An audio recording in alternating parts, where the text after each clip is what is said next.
बिल्कुल बात बजट की हो रही है और बजट के बाद बजट के जो प्रभाव हैं उन्हें समझाने के लिए हमारे साथ जो मेहमान हैं वो लगातार जुड़े हुए हैं। अभी भाल साहब यहाँ पर एक डेटा मैं देख रहा था कि 2007 से 2014 के बीच में जो एग्रीकल्चर बजट है स्पेशली उसमें 1,37,000 करोड़ रुपए की कुल बढ़ोतरी हुई, लेकिन 2014 से और 2024-25 का जो बजट है इसमें 7,27,000 करोड़ रुपए की बढ़ोतरी हुई। इसको उन्होंने कहा कि ये एक बड़ा कदम है या किसानों को लेकर, कृषि को लेकर, ग्रामीण विकास को लेकर हमने जो स्टेप लिए हैं ये स्टेप इस आंकड़े से अपने आप विजिबल होते हैं। क्या कहेंगे? नहीं, ये बहुत ही इम्पोर्टेंट मुद्दा आपने बताया। तो इस सरकार के रेडार में एग्रीकल्चरल डेवलपमेंट की कोई इम्पोर्टेंस दिया जाता रहा है और ख़ासकर इस बजट में देखें तो रिसर्च एंड डेवलपमेंट पे बहुत ही ज़्यादा जोर दिया गया है। उन्होंने रियलाइज़ किया है कि नई तरह की सीड्स आनी चाहिए, नई तरह के प्रोसीजर से ये खेती होनी चाहिए और उनको उसको मार्केट प्रोडक्ट्स को मार्केट पहुंचाना चाहिए और उसको एक सर्टेन प्राइस मिलना चाहिए। सो अभी तक बिजनेस एज यूजुअल जो पुराना चलते आया था 2014 तक वो बिजनेस एज यूजुअल था, बट इस सरकार ने रियलाइज़ किया है कि 45% of our workforce agriculture sector में ही है एंड वो किसान तो हमारे अन्नदाता हैं, उनके किसान को तो बहुत ही अहमियत देनी चाहिए। तो इस सरकार ने हमेशा से और अपने तो खासकर 2014 के बाद से किसानों को इम्पोर्टेंस दिया है एंड इस बजट में खासकर आप देखें कितनी इम्पोर्टेंस दी गई है on the research and development side of agriculture, which is agriculture में किस तरह के बारिश पेस्ट से बचें, धूप से कैसे हो, क्लाइमेट चेंज पे क्या असर हो, उसको कैसे वेयर हाउस बनाया जाए, इस सब पे जोर डाला गया है। एंड आपने बिल्कुल ठीक कहा, इस सरकार का एक क्वांटम जंप रहा है इस सरकार का थ्रू आउट और फोकसिंग ऑन एग्रीकल्चर। इसी बात को थोड़ा सा और हम बजट में जो निर्मला सीतारमण ने जिक्र किया, गुप्ता जी, उन्होंने कहा कि नेचुरल फार्मिंग के लिए वो कोशिश करेंगे कि 1 करोड़ किसान नेचुरल फार्मिंग की प्रैक्टिस करें। परंतु नेचुरल फार्मिंग की प्रैक्टिस करना, इसके लिए जो इंफ्रास्ट्रक्चर की ज़रूरत होती है, एक जो केमिकल या रसायन युक्त जो खेती है उसके लिए आपको DAP चाहिए, यूरिया चाहिए और बाकी नेचुरल इंग्रेडिएंट्स चाहिए होते हैं, वो क्लाइमेट चाहिए होता है। लेकिन नेचुरल फार्मिंग के लिए भी कुछ ना कुछ चाहिए, उसके लिए भी आपको बायोगैस प्लांट चाहिए, वो बायोगैस प्लांट आपको खेत पर चाहिए, वो एक सिस्टमेटिक तरीका उसका हो कि पशु उसी के ऊपर हों, वहीं से गोबर और उनका वेस्ट जो है वो फार्म वेस्ट जा सके और वो पानी के साथ मिलकर खेतों में जा सके। मतलब वो उतना ही सरल हो तब उस प्रैक्टिस को वो कर सकते हैं। नहीं तो वो जो परंपरागत तरीका है कि गोबर कहीं एक जगह ढेर लगाया गया है, फिर उसको ट्रांसपोर्ट किया जाएगा खेत में, फिर उसको उतना लेबर और उतना वो सब करना जो है किसान शायद वो नहीं कर पाए और इसलिए उन्होंने एक आसान प्रैक्टिस को पकड़ लिया। अगर उसी प्रैक्टिस में थोड़ा सा कुछ एक सिस्टम, एक इनोवेशन अगर आप अप्लाई करते हैं तो मैं देखता हूं कि कुछ लोग या कुछ किसान इस तरह से कर पा रहे हैं जहां वो केवल बिजली का स्विच ऑन करते हैं और उनके पानी के साथ ही उनका जो नेचुरल खाद है वो भी खेत के अंदर चला जाता है और पशुओं का गोबर तक भी उनको नहीं उठाना पड़ता। इतना ज़्यादा इनोवेशन वहाँ भी है, परंतु उसकी कोई स्केलिंग, उसकी कोई ब्रांडिंग ये सब नहीं हो पाती है। नहीं, देखिए अभी हमारे जो किसान हैं वो भी मैं समझता हूँ कि पढ़े लिखे समझदार जो यूथ अगर आ रहे हैं इस किसान के अपने प्रोफेशन में, तो अब ठीक कह रहे हैं कि वो भी इनोवेटिव हैं, नए नए तरीके आ रहे हैं। जो स्टार्टअप है, हमारे बहुत सारे स्टार्टअप जो हैं वो इसमें एग्री सेक्टर में बहुत स्टार्टअप आ रहे हैं। सरकार ने जो फूड क्वालिटी टेस्टिंग के लिए भी यहाँ पर अनाउंस किया है, तो मुझे कोई संशय नहीं है कि ये जो आप बता रहे हैं जो नेचुरल फार्मिंग है, ऑर्गेनिक फार्मिंग है, और जिस तरह से जो अभी हमारे जो देश के लोग हैं अभी वो अपने स्वास्थ्य के प्रति चिंतित हैं और वो भी चाहते हैं कि हम ये जो ऑर्गेनिक प्रोडक्ट हैं उनको यूज़ करें, यहाँ देश में नहीं विदेशों में भी उनकी डिमांड है। तो मुझे तो कोई ज़्यादा संशय नहीं है इसमें कि इसमें सरकार का जो मकसद है, सरकार का जो टारगेट है वो उसको नहीं अचीव कर पाएगी। बिल्कुल, सरकार ने ये कहा है कि भाई हम जो हैं 1 करोड़ किसानों को भाल साहब की सर्टिफाई करेंगे, उनको हम सर्टिफिकेशन देंगे जब वो नेचुरल प्रैक्टिस कर रहे होंगे। लेकिन इस सब को एग्जीक्यूट कराने के लिए मुझे लगता है कि जो हमारे पास 7,256 जो ब्लॉक हैं पूरे देश के अंदर, और हमारे पास 731 कृषि विज्ञान केंद्र हैं, केवीकेज हैं, 75 एग्रीकल्चर यूनिवर्सिटीज़ हैं, तो ये और स्टेट इंस्टीट्यूट्स हैं, तो ये सब मिलाकर जो हमारे पास एक इंफ्रास्ट्रक्चर है, जो एग्रीकल्चर में काम करने वाली जो ये वर्कफोर्स है, इस वर्कफोर्स का इस्तेमाल अगर और उसकी साथ में जवाबदेही अगर तय होती है, तब ये बात शायद आगे बढ़ सकती है। नहीं, बिल्कुल ठीक है। ये इकोसिस्टम आपने बहुत अच्छी तरह से एम्फसाइज किया कि नेचुरल फार्मिंग के लिए इकोसिस्टम और इंस्टीट्यूशनल स्ट्रक्चर को डेवलप करना बड़ा ज़रूरी है। केवल अनाउंस कर देने से ये बात नहीं होगी, इसको ग्राउंड पे लाने के लिए यूनिवर्सिटीज़, वो डिसेमिनेशन सेंटर्स और हर तरह के इंस्टीट्यूशनल सॉर्ट ऑफ इंटरवेंशंस करने होंगे, जो कि इस बजट में काफ़ी बड़े मुद्दे पे अनाउंस किया गया है।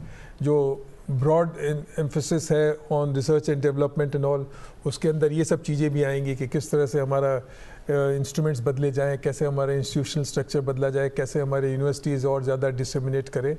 तो मैं आपकी बात से बिल्कुल सहमत हूँ कि केवल ये बोलने से ना होगा, इसको ग्राउंड पे डालने के लिए हमें और इसमें मैं अगर थोड़ा सा ऐड करना चाहूँ, देखिए बजट में अनाउंस किया है कि नाबार्ड के द्वारा प्रोडक्शन फाइनेंसिंग की स्कीम लॉन्च की गई है।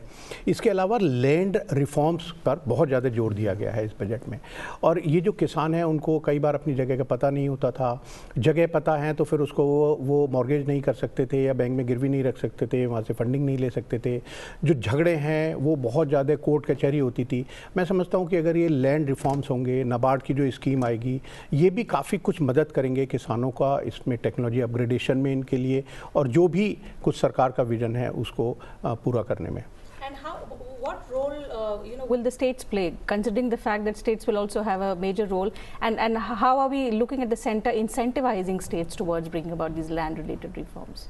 Definitely this land is basically a center state subject, so all states have to be in line with the center government for this thing. I suppose जितने भी सेंटर स्टेट गवर्नमेंट है, मुझे लगता है कि वो भी चाहते हैं, और जब ये सेंट्रल गवर्नमेंट उनको कुछ फंडिंग का कुछ देगी, जैसे उन्होंने कहा कि कुछ सबवेंशन भी देंगे उनको, जो लोन दिया जाएगा उसमें इंटरेस्ट पर, तो मुझे लगता नहीं कि जो स्टेट हैं जितनी भी, वो सब सेंटर के साथ कंधे से कंधा मिलाकर ना चलना चाहेंगी। इन खास तौर से ये जो रिफॉर्म्स हैं जिनकी हमने बात की फार्मर्स के लिए, क्योंकि जो किसान हैं वो तो चाहे सेंटर हो या स्टेट हो, सबका वो वोट बैंक भी है और सबकी नज़र में उनके लिए बहुत कुछ करने की उम्मीद भी है। Okay. Before we, let you go, you've been with us for quite some time, and we've been discussing crucial sectors which have been the big gainers. One important area has been tourism, Mr. Bhal, and we're seeing how the finance minister has announced a comprehensive development plan for temple corridors, and particularly in Bihar,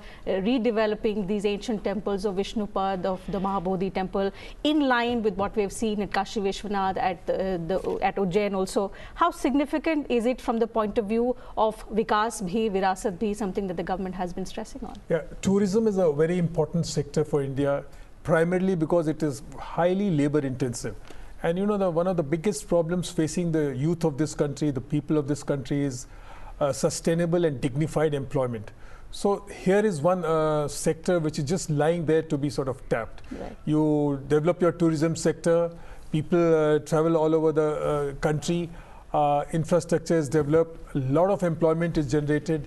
So it's a win-win for everyone. So it's a high time that tourism was given a big boost, and it was during the build-up to the budget also. Most of the experts were saying it, and the finance minister has gone ahead and announced a big boost for tourism in this budget. बहुत बहुत शुक्रिया भाल साहब आपका, गुप्ता जी आपका बहुत बहुत शुक्रिया हमारे साथ जुड़ने के लिए। Thank you. और बजट की इस बात को आगे बढ़ाने के लिए हमारे साथ कुछ और मेहमान जुड़ेंगे। हम आपको बता दें कि वित्त मंत्री निर्मला सीतारमण ने वित्त वर्ष 2024-25 का बजट पेश कर दिया है। इसमें युवाओं से लेकर किसानों और महिलाओं के लिए बड़े ऐलान किए गए हैं। सरकार ने टैक्स रिजिम में भी बदलाव किए हैं। अब 3 लाख की इनकम टैक्स पर टैक्स नहीं लगेगा, 3 लाख की इनकम पर कोई टैक्स नहीं लगेगा। इसके साथ ही सरकार ने करोड़ों युवाओं को रोजगार देने की भी घोषणा की है।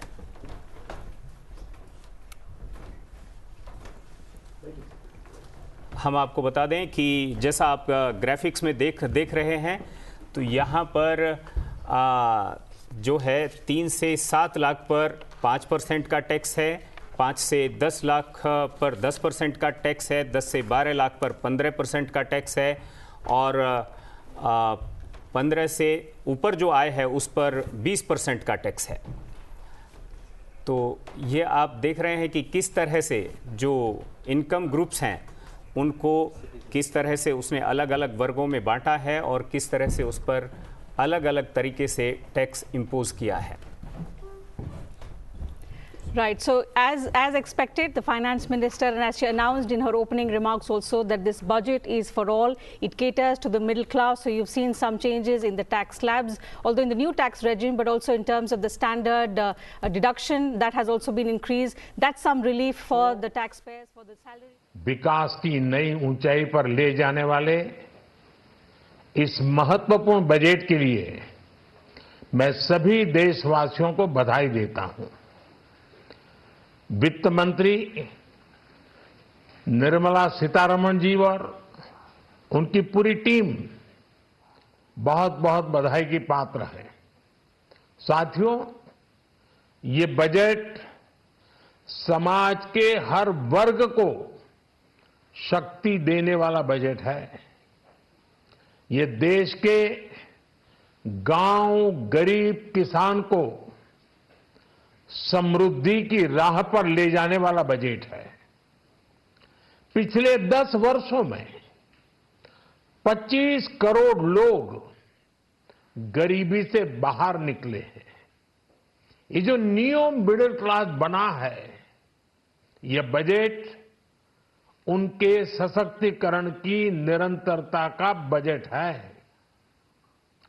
इन नौजवानों को अनगिनत नए अवसर देने वाला बजट है। इस बजट से शिक्षा और स्किल को नई स्केल मिलेगी। ये मिडिल क्लास को नई ताकत देने वाला बजट है। ये जनजातीय समाज, दलित, पिछड़ों को सशक्त करने की मजबूत योजनाओं के साथ आया है। इस बजट से महिलाओं की आर्थिक भागीदारी सुनिश्चित करने में मदद मिलेगी। इस बजट से छोटे व्यापारियों, एमएसएमईज को, यानी कि लघु उद्योगों का, उसकी प्रगति का नया रास्ता मिलेगा। बजट में मैन्युफैक्चरिंग पर भी बल है, इंफ्रास्ट्रक्चर पर भी बल है। इससे आर्थिक विकास को नई गति मिलेगी और गति को भी निरंतरता मिलेगी।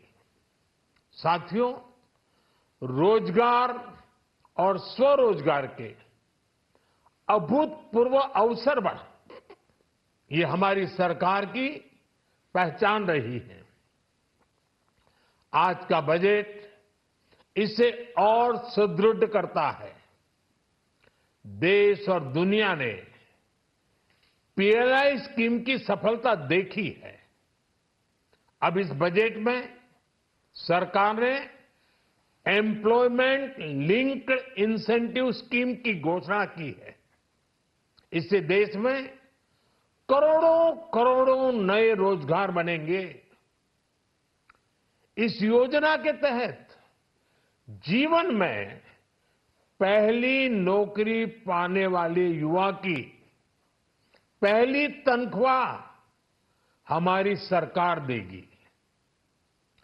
स्किल डेवलपमेंट और उच्च शिक्षा के लिए मदद हो, या फिर 1 करोड़ नौजवानों को इंटर्नशिप की योजना, इससे गांव के गरीब के मेरे नौजवान साथी, मेरे बेटे बेटी देश की टॉप कंपनियों में काम करेंगे।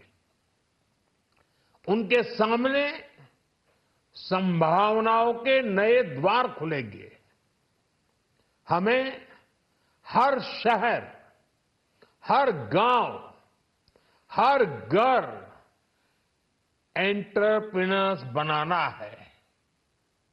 इसी उद्देश्य से बिना गारंटी के मुद्रा लोन की लिमिट को 10 लाख से बढ़ाकर 20 लाख रुपए किया गया है।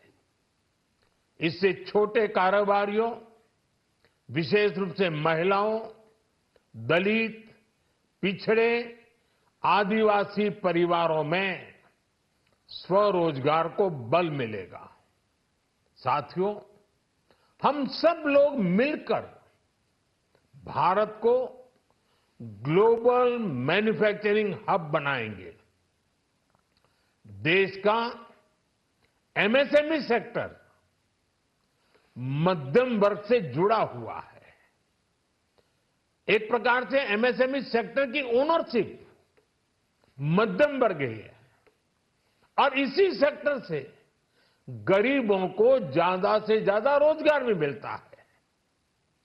छोटे उद्योगों की बड़ी ताकत, उस दिशा में हमारा अहम कदम है।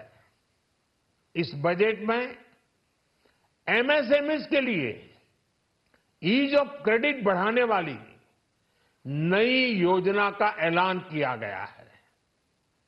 मैन्युफैक्चरिंग और एक्सपोर्ट्स इकोसिस्टम को हर जिले तक ले जाने के लिए बजट में अहम घोषणा की गई है।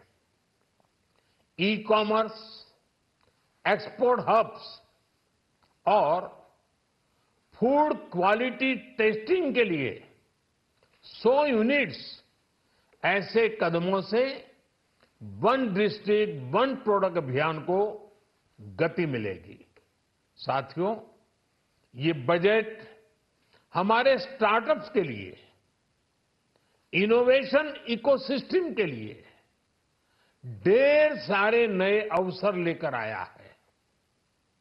स्पेस इकोनॉमी को बढ़ावा देने के लिए 1000 करोड़ रुपए का फंड हो, एंजल टैक्स हटाने का फैसला हो, ऐसे कई सारे कदम इस बजट में उठाए गए हैं।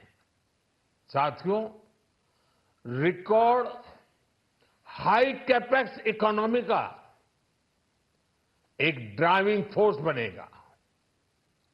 12 नए इंडस्ट्रियल नोड्स, देश में नए सैटेलाइट टाउन्स का विकास और 14 बड़े शहरों के लिए ट्रांजिट प्लान्स, इससे देश में नए इकोनॉमिक हब विकसित होंगे और बहुत बड़ी संख्या में नए रोजगार बनेंगे।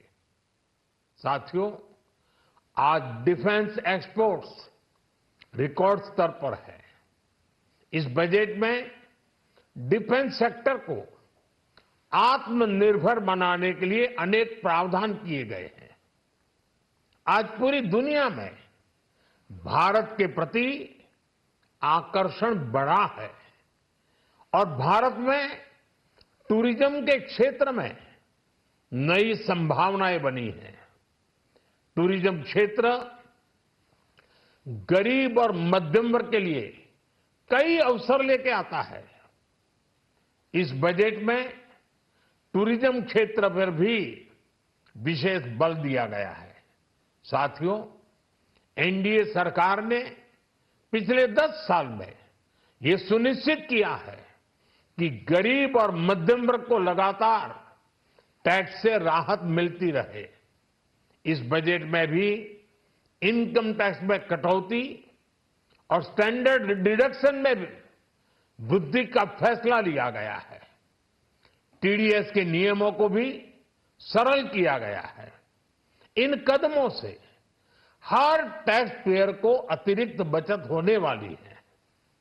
साथियों, देश के विकास के लिए भारत के पूर्वी क्षेत्र का संपूर्ण विकास पूर्वोदय के विजन द्वारा हमारे इस अभियान को नई गति, नई ऊर्जा मिलेगी।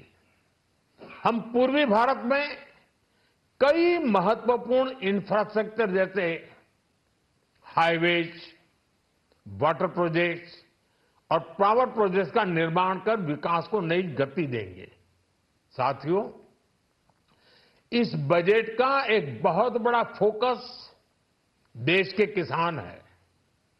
अन्न भंडारण के लिए दुनिया की सबसे बड़ी स्कीम के बाद अब हम वेजिटेबल प्रोडक्शन क्लस्टर्स बनाने जा रहे हैं।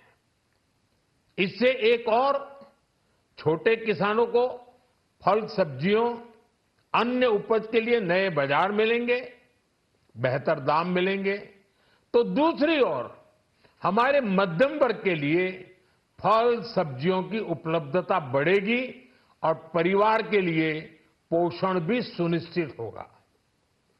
कृषि क्षेत्र में भारत का आत्मनिर्भर बनना समय की मांग है। इसलिए दलहन, तिलहन की पैदावार बढ़ाने के लिए किसानों को मदद की घोषणा की गई है। साथियों, देश में गरीबी समाप्त हो, गरीब का सशक्तिकरण हो, इस दिशा में भी आज के बजट में प्रमुख घोषणाएं की गई हैं। गरीबों के लिए 3 करोड़ नए घर बनाना तय हुआ है। जनजातीय उन्नत ग्राम अभियान सैचुरेशन अप्रोच के साथ 5 करोड़ आदिवासी परिवारों को मूलभूत सुविधाओं से जोड़ा जाएगा। इसके अलावा ग्राम सड़क योजना 25,000 नए ग्रामीण क्षेत्रों को ऑल वेदर रोड से जोड़ेगी। इसका लाभ देश के सभी राज्यों के दूर दराज गांवों को मिलेगा। साथियों, आज का बजट नए अवसर, नई ऊर्जा लेकर आया है। ये ढेर सारे नए रोजगार, स्वरोजगार के अवसर लेकर आया है। ये बेटर ग्रोथ और ब्राइट फ्यूचर लेकर आया है। आज का बजट भारत को दुनिया की तीसरी सबसे बड़ी आर्थिक ताकत बनाने के उस पूरी प्रक्रिया में कैटलिस्ट का काम करेगा। विकसित भारत की एक ठोस नींव रखेगा। सभी देशवासियों को बहुत बहुत शुभकामनाएं। Narendra Modi expressing his first thoughts on the budget, the first full budget of the Modi 3.0 government. He hails it as a holistic, all-inclusive budget and which caters to the far-reaching policies. In fact, if I may put across to you viewers how the government describes the budget, putting employment as the central theme of this budget, wherein the E stands for employment and education, M for MSME, P for productivity, L for land, O for opportunities, Y for youth, M for middle class, E for energy security, N for the new generation reforms, and T for technology. So an all-encompassing budget which the government has present and cater to all of the sectors that we are discussing. We've spoken about the key highlights, but now with us in the studio are two experts. Sector-specific allocations, sector-specific efforts and initiatives is what we look at. So let me introduce in the studio Mr. Ashok Vishendas, Professor, Applied Economics, IIPA, and ex-chairman, CSCP, Ministry of Agriculture and Farmers Welfare. Dr. Vishendas, thank you very much for your time. Welcome to the program. Mr. Ajit Kumar Jha, Assistant Professor, Institute for Industrial Development, also with us in the studio. Mr. Jha, delighted to have you with us in the studio.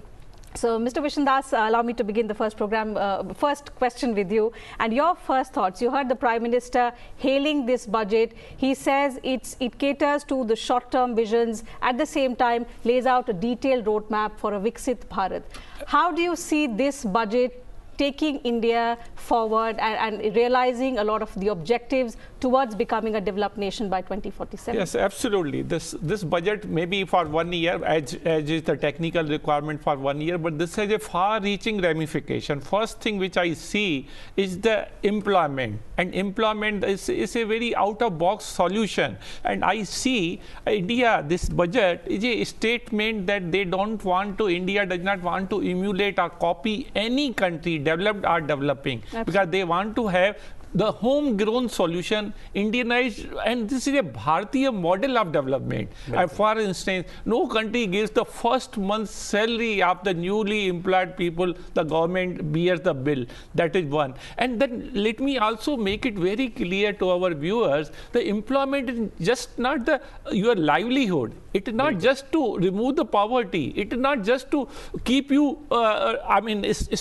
prevent your starvation. It has far-reaching, because this channelize the energy thought process of the youth. Otherwise, if you do not channelize, it has an anti-social element within this. So to my mind as an economist, employment guarantee or providing employment also ensures peace and tranquility within the boundary of our country. So that is very important, which perhaps nobody has mentioned, but other advantage of employment that everybody knows, but its implication on your tranquility, the peace within the country is very important. The fact that we are moving from production-linked incentives to now employment-based incentives. Mr. Jha, your thoughts on how it's a situation which is benefiting both the employees and the employers, and something which also takes care of the employment scenario in the country. We have the world's largest youth, and we are channelizing their energy into different sectors, which will take India's growth story forward. Yes, I think as the last Prime Minister has already explained this budget very beautifully in a way, and I like the acronym you mentioned about the employment, each of the word of employment. By 2030, there is a projection that, because before this budget, economic survey also launched yesterday, and it says that we need 80 lakh employment by 2030. So how to create 80 lakh employment, in which sectors, which are the sectors, probable sectors where employment can be created? So one of the sectors that I see the government has given much focus, that was not like in earlier budget, is agriculture. And it says that agriculture is the new engine of growth. This is like economics. We say manufacturing is the engine of growth. So the government is saying that agriculture is an engine of growth. And for that, government is giving much focus on to raise the productivity of agriculture, because we see when you compare agriculture with the other sectors, the agriculture has the lowest productivity. So how to increase the productivity of agriculture so the production can also be increased. At the same time, workers' productivity can also be increased. So agriculture is one of the sectors, and the other sectors like manufacturing.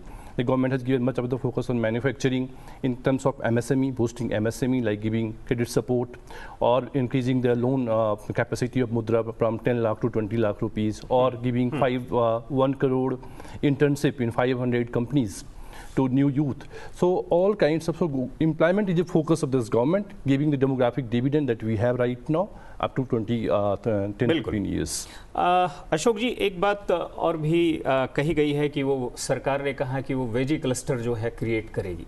पता चला कि 1000 एकड़ में सिर्फ टमाटर उगाया जा रहा है, 10,000 एकड़ में सिर्फ, मतलब इस तरह के कुछ क्लस्टर होंगे। आपका जो कोर इशू विषय रहा है वो फसलों की लागत और उनका मूल्य, ये क्या होना चाहिए, ये सबसे ज़्यादा उस पर आपका वो फोकस रहा है। यहाँ पर ये भी एक बड़ा विषय है, आज भी है और कल भी रहेगा, कि किसानों को भी उस क्लस्टर को डेवलप करते समय वहाँ पर किस तरह से उसकी प्रोसेसिंग, उसकी पैकेजिंग, ब्रांडिंग या मार्केटिंग उस तरीके से हो सके कि उस क्लस्टर की वजह से किसानों को उसका भरपूर फायदा हो सके। इस पर कुछ अपना विजन आप? जी, इसमें मैं दो पॉइंट बहुत ही महत्वपूर्ण है। एक तो ये है कि हमें ये देखना है जो हमारी ज़मीन है वो बहुत महंगी होती जा रही है, उसकी जो अपॉर्चुनिटी कॉस्ट है बहुत हाई है। अगर आप कृषि मंत्रालय के डेटा देखेंगे तो जो 12% फ्रूट्स और वेजिटेबल और हॉर्टिकल्चर पे लैंड का जो परसेंटेज है वो 24% आपके एग्रीकल्चर जीडीपी को देता है। इसके खिलाफ अगर मैं आपको और बताऊं तो जैसे राइस है, वीट है और मेज है, उस पर 42% ऑफ द लैंड लगती है, लेकिन उसका जो जीवीए जो जीडीपी का प्रपोर्शन है वो जस्ट 19% है। इसका तात्पर्य ये है कि आप बहुत ज्यादा रिसोर्सेज लगा के कम वैल्यू जनरेट कर रहे हैं। तो सोसाइटी के लिए, द नेशन के लिए और किसानों के लिए क्या महत्वपूर्ण है कि जो जिसका आदर हो, जिसकी कदर हो सोसाइटी के लिए, यानी कि कंज्यूमर के लिए। इस संदर्भ में कंज्यूमर इज हमारा बिल्कुल, तो उसको क्या वैल्यू, और वो इसलिए भी आवश्यक है क्योंकि जैसे जैसे आपकी इकोनॉमी एक्सपेंड होती है उस समय पर कैपिटा इनकम भी राइज हो रही है। तो पर कैपिटा अगर आपकी इनकम राइज हो रही है तो आपकी डिमांड भी अलग से होती है। जैसे जब लोग गरीब थोड़े से हैं आर्थिक दृष्टि से, वैसे नहीं, तो आर्थिक दृष्टि से कोई गरीब होगा वो फ्रूट्स या वेजिटेबल नहीं खरीदा। किसी गरीब को हमने नहीं देखा कि वो एप्पल खरीदा या कुछ ऐसे खरीदा, वो बेचारा दाल चावल और ये प्याज व्याज खरीदेगा या आलू खरीदेगा, बस इतना तक सीमित है। लेकिन जब इनकम बढ़ रही है और सबकी जो एस्पायरेशन है वो इंक्रीज हो रही, और आर्थिक दृष्टि से भी हम अब 5वां सबसे ज्यादा आर्थिक दृष्टि से टॉप कंट्री में आते हैं और तीसरा बहुत जल्दी होने वाले हैं। और 2047 में इस समय हमारी जो पर कैपिटा आय है $2,500 है, और हम ये आशा करते हैं 2047 में 13,500 कम से कम हो जाए, कम से कम 3-4 गुना हो जाए।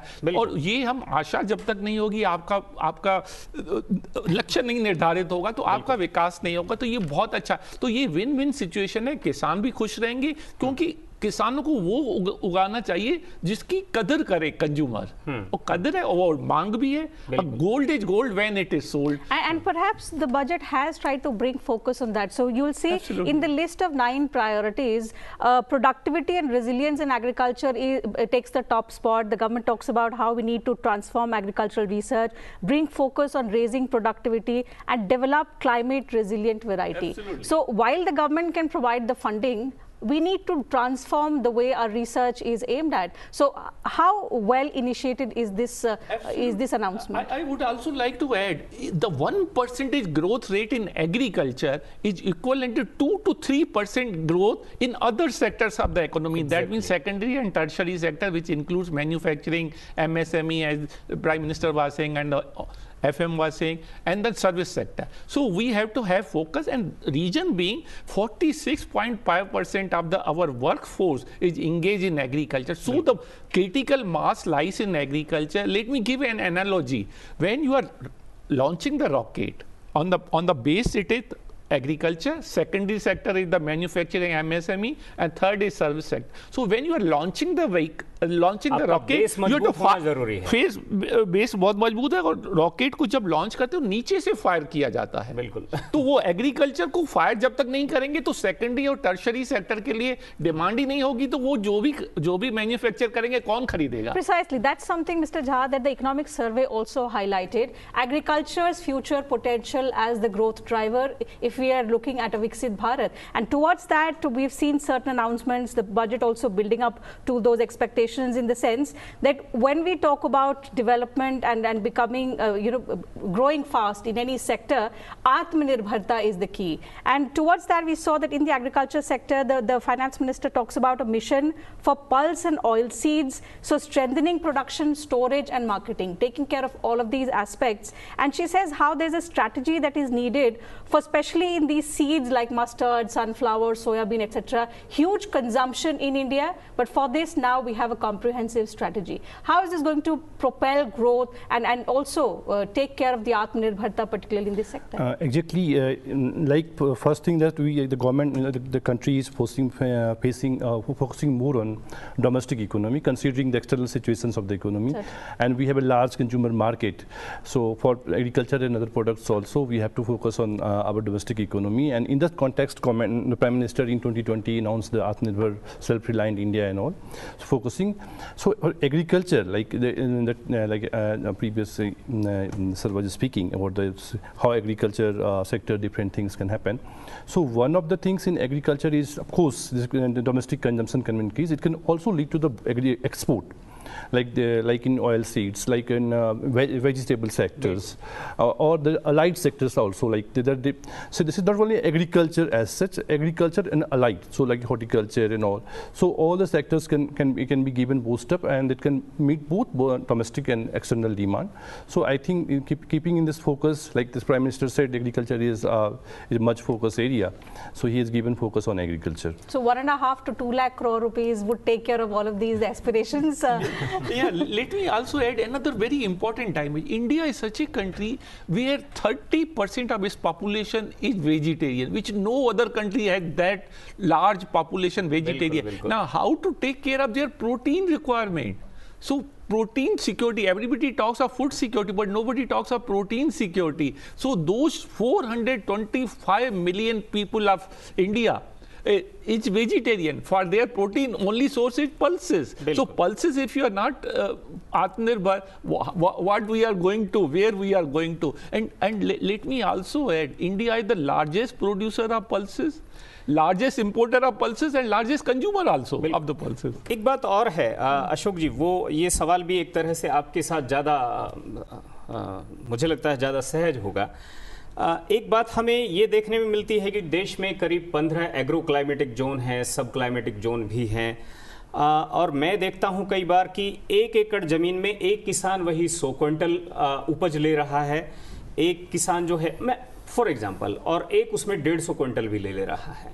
तो कहीं पर कुछ मॉडलिंग नहीं है जिसको हम एक तरह से वो कैसे आए। कई बार पूसा वगैरह ये सब लोग उस तरह के मॉडल्स देते तो हैं, लेकिन ये मैं किसान टू किसान भी वेरी ये कर रहा है एक ही गांव के अंदर, जबकि जमीन भी एक सी है और सब चीजें एक जैसी होती हैं। देखिए, आप उसका तो ये है कि आप जो ये रिसर्च हो रही है, हमारे जो साइंटिस्ट हैं, लार्ज नंबर 5000 से ज़्यादा हमारे ये तो वो जो रिसर्च करते हैं, कई बार क्या होता है, वो रिसर्च तो कर रहे हैं और वो पेपर पब्लिश भी हो रहे हैं, लेकिन वो लेबोरेटरी से लैंड पे नहीं आता है, लैब टू लैंड को फॉलो करना है। अब उसके लिए एक्सटेंशन भी बहुत ज़्यादा उसको गहराई से जाना है। जो एक्सटेंशन वर्कर है, किसान केंद्र हैं हमारे, और उनके जरिए ये इसको भी 731 हमारे पास केवी के हैं, और ये सब जो है इस काम में बहुत बेहतरीन भूमिका उसको थोड़ा सुदृढ़ करना चाहिए, उनको स्ट्रेंथन करना है तो जरूर,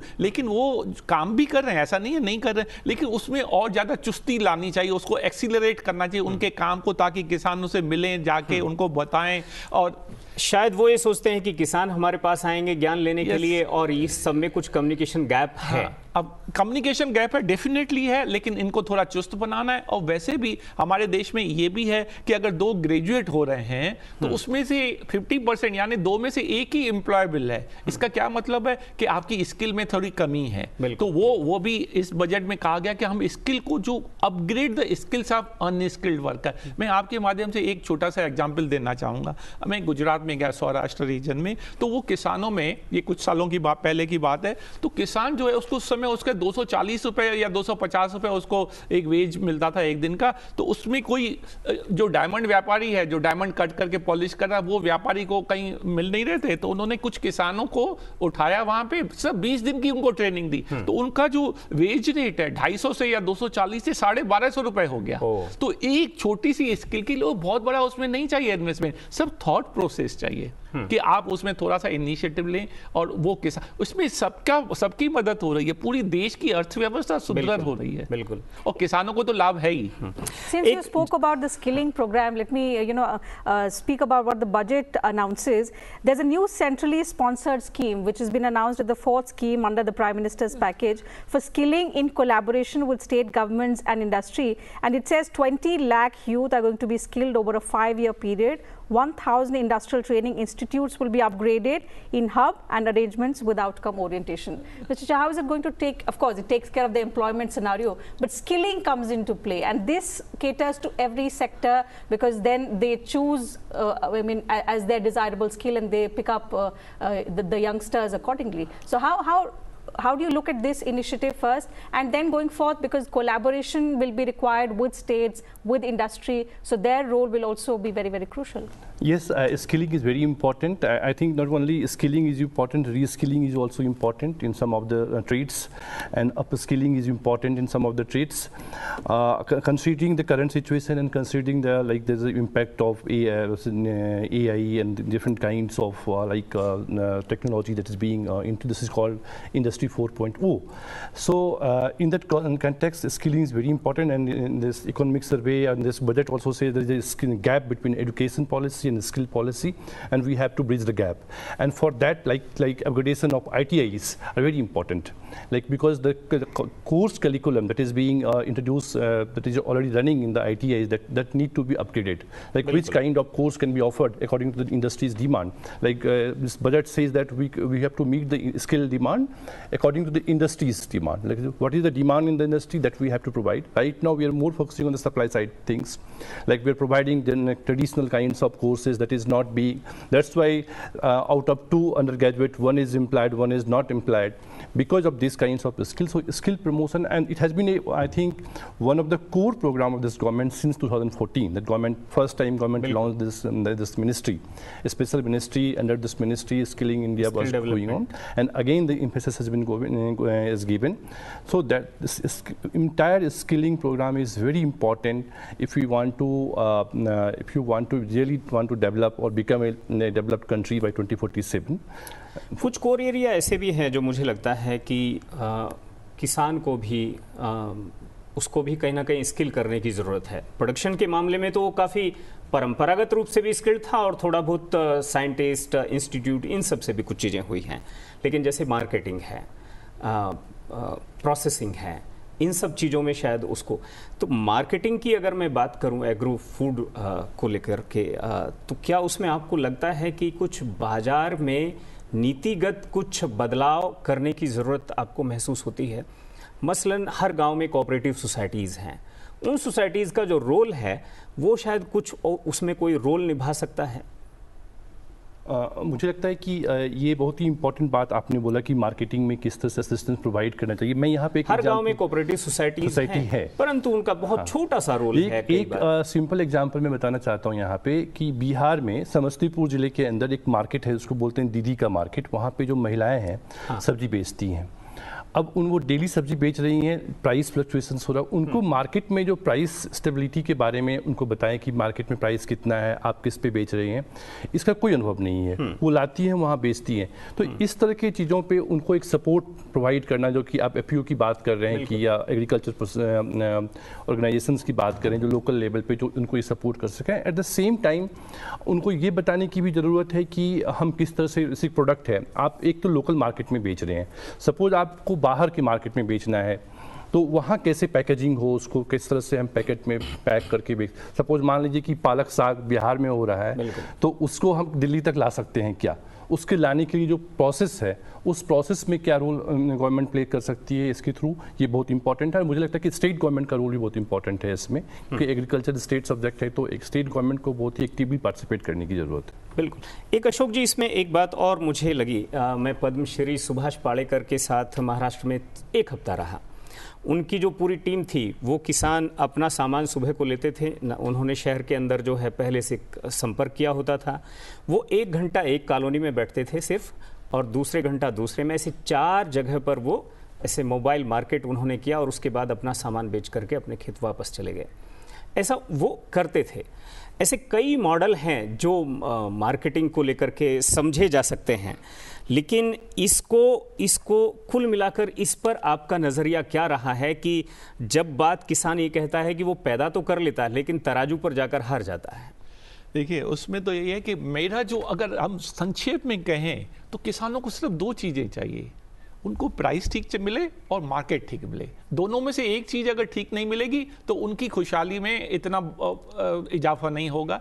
और अब प्राइसेस तो ठीक मिल रही हैं, लेकिन मार्केट ठीक नहीं होगा। तो जैसे मैं एक छोटा सा उदाहरण दूं, अगर किसान को 50% का मुनाफा हो रहा है, उसने जो भी, लेकिन उसकी 50% चीज़ें ही बिक रही हैं, तो उसको लाभ नहीं मिलेगा। तो इसलिए वो जो भी पैदा कर रहा है पूरा बिकना चाहिए और उसके लिए उसकी व्यवस्था ठीक ठाक और दुरुस्त होनी चाहिए। तो वो मार्केटिंग की वजह से जो मार्केट में थोड़ी सी कमियां हैं उसको आपको फिक्स नहीं करेंगे तो किसान की खुशहाली में इतना इजाफा नहीं हो सकता जितना हम सोचते हैं या जितनी वो मेहनत करते हैं। तो वो किसान अपना काम पूरी तरह से बोल के सक्षम रूप से कर रहा है। मैंने तो जहाँ साहब किसानों को दिल्ली एनसीआर में एक दो ऐसी सोसाइटीज़ को देखा जहाँ एक गांव ने उस सोसाइटी के साथ एक एमओयू टाइप कर लिया कि हम आपको जो आपकी डिमांड होगी उस डिमांड के अकॉर्डिंग ही पैदा करेंगे और वो आपको हम यहाँ देंगे। रेट वगैरह भी ऑलरेडी फिक्स हो गए। वहाँ पर ना तो उन्हें एमएसपी की बीच में कोई ज़रूरत महसूस हुई और ना ही उन्हें किसी तरह का अब कोई ऑब्जेक्शन रहा। तो ये जो कंज्यूमर और प्रोड्यूसर के बीच का रिलेशन है, अगर इसमें सरकार कोई रेगुलेटरी की भूमिका भी निभा ले तो शायद ये एक आगे बढ़ सकता है। Okay. Before we get in your reaction from Mr. Jha on that question, let me welcome Mr. Umesh Chaudhary, MD Titagarh Group from the CII. Mr. Chaudhary, thank you for your time. Welcome to Sunset TV. We are speaking with experts how the government's focus has been on increasing productivity and resilience in agriculture. But since you join us at the moment, let me get in an overall view from you on the budget. It's an inclusive budget. The Prime Minister has hailed it as a futuristic one. But how do you look at it in terms of continuity with how the government has performed over the last 2 terms, it being the first one of the Modi 3.0 government, and also in terms of providing a forward-looking framework which will propel India's growth trajectory? Thank you very much for having me with you. I think that this budget is a perfect carry-on of the wonderful work that the Honorable Prime Minister and his cabinet of ministers and the government have done over the last 2 terms. And the way I look at this budget of Modi 3.0 is that it is an agenda-setting budget of what is going to happen over the next 5 years. And why I say this is because if you really look at the budget, this is a budget which has touched every strata of the society, every section of the society, and every strata and section of the economy. So whether it is with respect to employability, skill development, employment creation, a lot has been said, and I think it's also symbolic, but the way the Honorable Finance Minister laid emphasis about first-time employment benefits that the youth of this country will get, whether it's with respect to agriculture, whether it's with respect to making more disposable income available in the hand of the common people, who will ultimately, contribute to the economic well-being, or it is continuing the infrastructure thrust. 10 lakh crore last year was in itself a very large figure. To have grown that to 11.11 lakh crore is a step in the absolute right direction, because Indian infrastructure had become archaic, and over the last few years what we have seen is a complete renewal of the infrastructure. So all these steps, if you really combine all of this, if you put all the pieces of the puzzle together, the picture that emerges is a very beautiful one and takes us to the Viksit Bharat and takes us to becoming the 3rd largest economy in the world.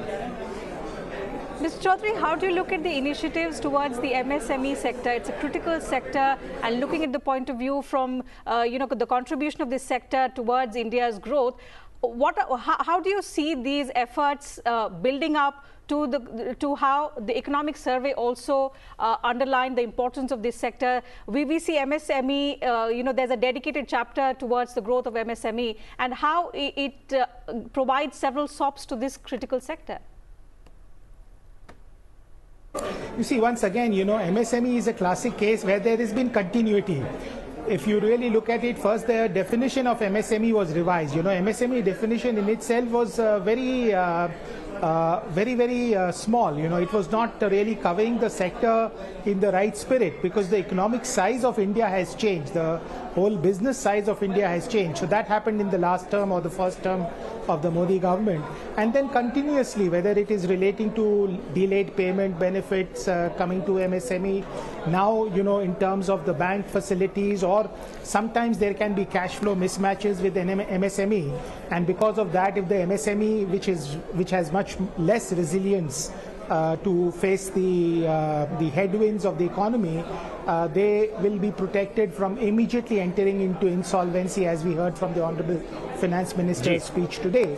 So MSME is a sector which needs some bit of protection, some need of support, and I believe that this is a sector which will become the biggest backbone of the industrial or the economic activities of India, because more and more people will turn entrepreneurial and enter via this route to ultimately maybe become someday a large scale industry. बिल्कुल, हम आपके साथ फिर से जुड़ेंगे उमेश, और यहाँ पर जो बातचीत और एक सवाल आपके साथ अधूरा रह गया था, और सवाल को लेकर इतनी बात थी कि जो एग्रो प्रोडक्ट हैं उसके मार्केटिंग मॉडल जो हैं वो क्या क्या हो सकते हैं, और फिर उसमें कुछ स्टैंडर्ड भी हो सकता है, उस दिशा में कुछ बात जरूर एक जो मॉडल मुझे अभी जस्ट याद आ रहा है कि दिल्ली में जो सफल का जो पूरा बाजार है, हाँ, आप उसको देखें तो उनका जो वही फ्रेमवर्क है जो आप बात कर रहे थे कि एक वर्क जो एग्रीकल्चर फार्मर्स हैं उनके पास उनके पहले से कॉन्ट्रैक्ट है, जैसे राजस्थान वाले एरिया में या और दूसरे स्टेट में उन्होंने एक कॉन्ट्रैक्ट फार्मिंग के तहत वो वहाँ से वो ये तक भी उस चीज़ को निर्धारित कर रहे हैं कि आपका प्राइस क्या होगा, साथ ही साथ कितना आप इनपुट में क्या क्या डालेंगे, सपोज फर्टिलाइजर को लेके जैसे ऑर्गेनिक फार्मिंग या अभी नेचुरल फार्मिंग की बात हो रही थी, तो उस चीज़ को भी मॉनिटर कर रहे हैं। तो ये ऑलरेडी है हिमाचल में, जैसे कि जो लोग एप्पल ग्रो कर रहे हैं उनके पास भी ये सिस्टम है पहले से कि जो ऑलरेडी कॉन्ट्रैक्ट फार्मिंग की हम लोग बात कर रहे हैं वो सिस्टम है, और ये सिस्टम कहीं ना कहीं एक तरह से जो है किसानों के प्रति आप देखें तो उनकी आय को देखें तो और उनको सीखने के प्रति भी देखें कि उनमें एक नई चीज़ सीखने का भी मौका मिलेगा, तो उस कंटेक्स्ट से ये अच्छा एक ये उपाय ये है। इसको आप कैसे इस चीज़ को देख रहे हैं? इसके साथ हम थोड़ा सा ग्रामीण विकास को भी हमने आज अगर हम देखें तो उसमें 2,66,000 करोड़ रुपए का प्रावधान उन्होंने किया है। तो खेती और ग्रामीण विकास दोनों कहीं ना कहीं एक दूसरे से आकर जुड़ भी जाते हैं। तो रूरल डेवलपमेंट में अगर एक गांव के अंदर डेवलपमेंट को लेकर सरकार ने जो प्रोविजंस किए हैं, चाहे वो एनर्जी सेक्टर में हो, चाहे वो पानी को लेकर के हो, चाहे फिर वो मकानों को लेकर हो, चाहे रास्तों को लेकर हो, चाहे बाकी कुछ इंफ्रास्ट्रक्चर को लेकर हो, तो गाँव की तस्वीर को इतने पैसे से आप कितना बदलता हुआ देख रहे हैं? देखिए, ऐसा है कि जो हम अगर इंडिया की जो पॉपुलेशन प्रोफाइल देखें तो हर एक 3 जो हमारे सिटीजन नागरिक हैं इस देश के, उनमें से एवरेज औसतन 2 गांव में रहते हैं। बिल्कुल, 1/3 हमारे शहर के हैं, उससे भी कम है थोड़ा, लेकिन मोटा मोटा ये है कि 2 से ज़्यादा वहाँ रहते हैं। अब उसको आप लंबे समय तक आप उसको नज़रअंदाज नहीं कर सकते, उनके हितों को, उनके विकास के लिए। तो ये है। अच्छा, सारी एग्रीकल्चर तो हमारे ग्रामीण क्षेत्र में है, और कोई भी विकसित देश है जो आज से 400 साल 500 साल पहले विकासशील थे, कोई ऐसा विकसित देश नहीं, कोई देश ऐसा विकसित नहीं हुआ जो अपने ग्लोबल वैल्यू चेन में भाग न ले, बढ़ चढ़ के, और एक्सपोर्ट पे ज़्यादा न दे। तो जो ये सारा जो डेवलपमेंट है और ऑर्गेनिक है या नेचुरल फार्मिंग है, क्योंकि यहाँ पे इसकी जो विदेशों में बहुत डिमांड है, तो उससे किसानों की खुशहाली के लिए हमें ग्लोबल फूड सप्लाई चेन में बहुत बढ़ चढ़ के भाग लेना है। उसके लिए आपको जो फूड आप प्रोड्यूस करते हैं उसकी ट्रेसेबिलिटी, स्टैंडर्ड्स, फूड सेफ्टी, ये सारी चीज़ों को ध्यान रखना है, और तभी हमारे जो प्रोडक्ट हैं, हमारे जो उत्पाद है वो विदेशों में होगी, और वो एक बहुत मजबूत पिलर है डेवलप विकसित देश बनने के लिए। तो ये सारी चीज़ें एक ही राह पे हमें ले जा रही हैं। हमारा जो बाकी सारी चीज़ें हैं वो बहुत अपनी अपनी जगह पे फिट है, लेकिन सारी चीजें आपको एक पाथ पे ले जा रही हैं, एक ही सड़क, एक ही दिशा में ले जा रही हैं। आपको विकसित होना है, और विकसित के लिए ये सारे काम हमें जरूरी है, और विकसित हमें 2047 में करना है। बहुत समय नहीं है, लेकिन मुझे पूरा विश्वास है हम बन जाएंगे, और उसके लिए Okay, we'll come back and take this further, but let me go back to Mr. Umesh Chaudhary, continues to be with us on the program. Mr. Chaudhary, while we've spoken about job creation, which remains the key thrust, and a big push also to the infra, which has been and added to being the multiplier effect to economic growth, how do you look at also the taxation announcements that have been made, particularly if I speak about the angel tax, I beg your pardon? How do you look at the abolition of this particular tax? Is it on expected lines? I think it's a great measure because, you know, the angel tax was a tax which was raising a lot of dispute. And one of the focus that the Honorable Finance Minister mentioned in her speeches, not only today but also in the past, and the Honorable Prime Minister's policy has been that the government should not enter into disputes. You know, the government's role is to facilitate growth, to facilitate the well-being of the citizens in a clean, and the citizens' role is to work in a clean way to really contribute to the national economy. And taxes like the angel tax, etc., they were kind of sometimes becoming counterproductive to this overall mission. So it's a great thing that this has been done. I think the simplification, and the other very important thing on the taxation that the Honorable Finance Minister announced is that within 6 months, the entire income tax rules or the whole law will be revisited for simplification, to make it more user-friendly, to improve the service levels to the taxpayers, and that I think was overdue. You know, it's a half a century old law, and it was very important that it needed a revamp. Particularly when when we see it bolstering the Indian startup industry. Mr. Chaudhary, I'll take one last question from you. We've spoken about how this was the much needed reform, but in terms of now propelling growth, and for this the private investment will have to play a major role.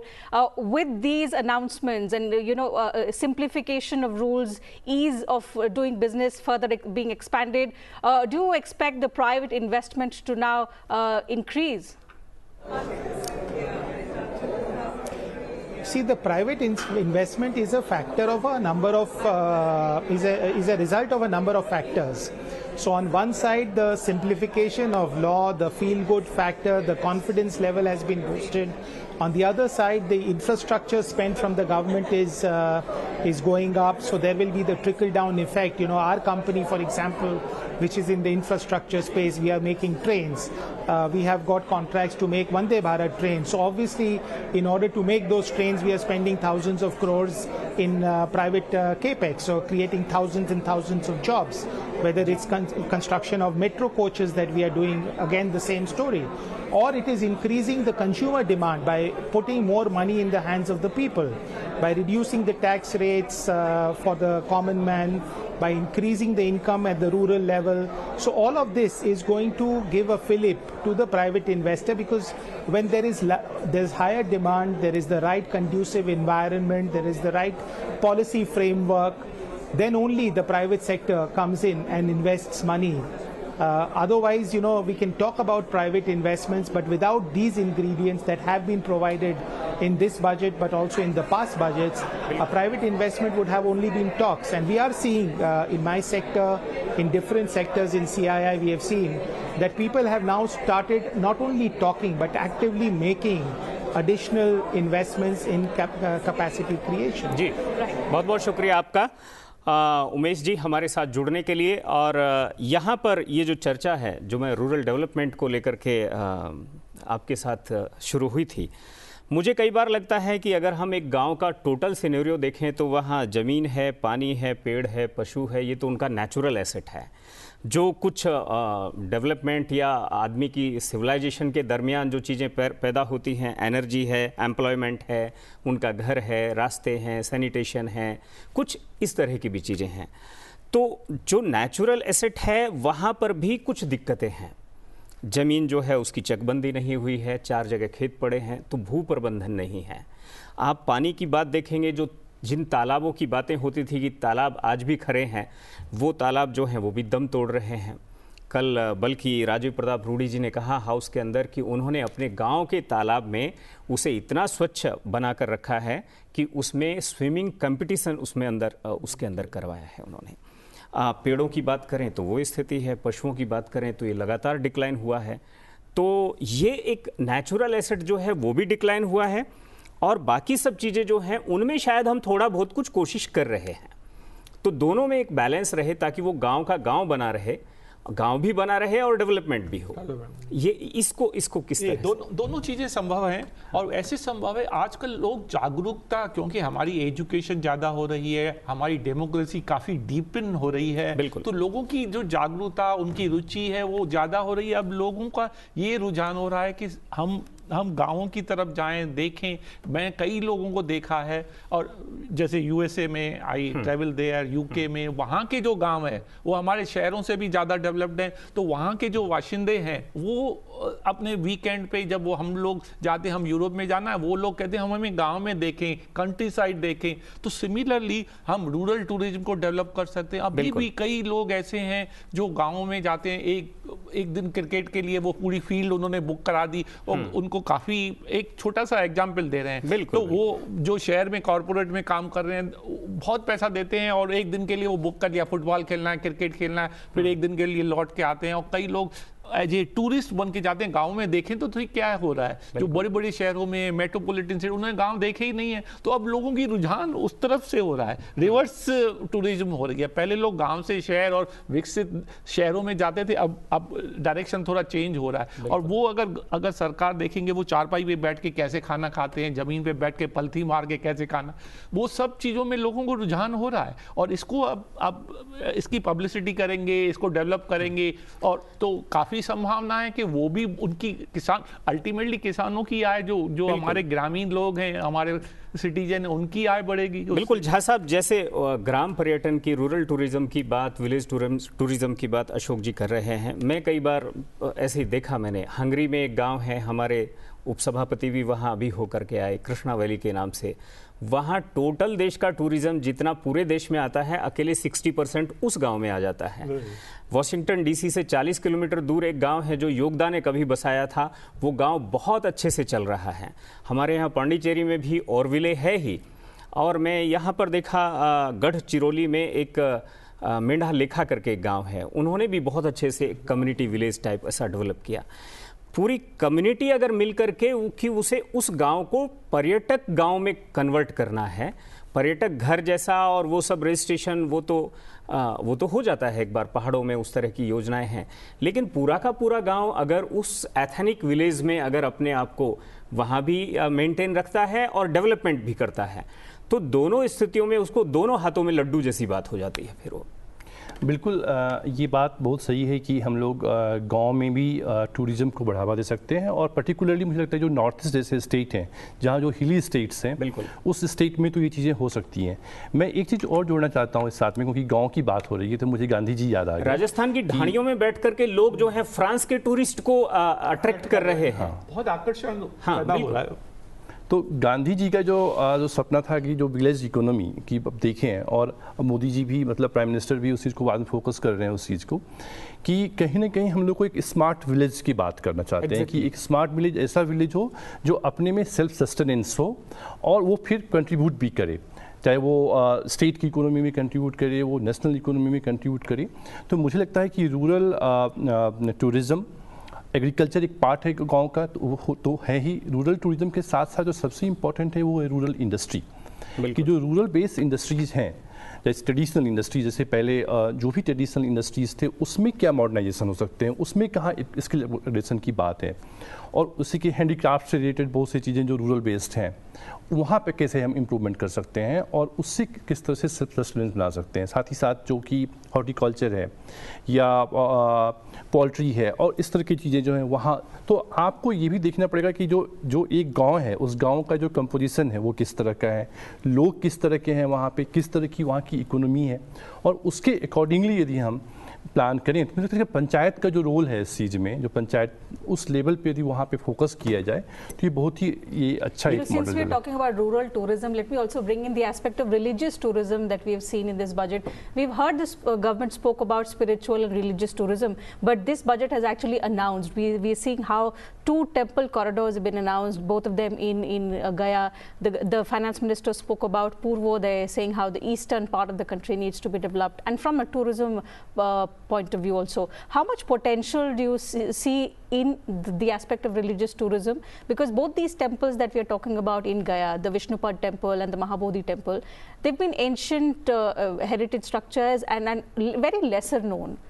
It needs to go across to the world, and we need to develop it in lines with the Kashi Vishwanath, the Ujjain Mahakal temple corridors. So in terms of the potential, what are your thoughts? First of all, I would like to say that Gaya is famous for both Hindus and Buddhists, and this is a world famous place, at least Buddhist, because food place. There are footfalls from not only from India, from Thailand, from Japan, and different countries. So this corridor that government has announced today is going to boost tourism, religious tourism in Gaya, in both Gaya and the Gaya city where this Vishnupad temple is situated. And recently, Bihar government has taken an initiative to bring Ganga water to this Falgu river. Bilkul. So one of the steps has been taken. I think this is the further step that has been taken by the government. And it will not only increase this tourism in that place, it will also increase the, like this, we're talking about this in the rural tourism and rural industry is nearby areas. And I think this is a kind of corridor will be established. If you move from Varanasi to Gaya, it will take 4 or 5 hours to reach there. So I think this is a good step. Government should move further from Gaya to Bhagalpur. This is one sector which has huge potential. We hope that it's going to be developed on the lines that the government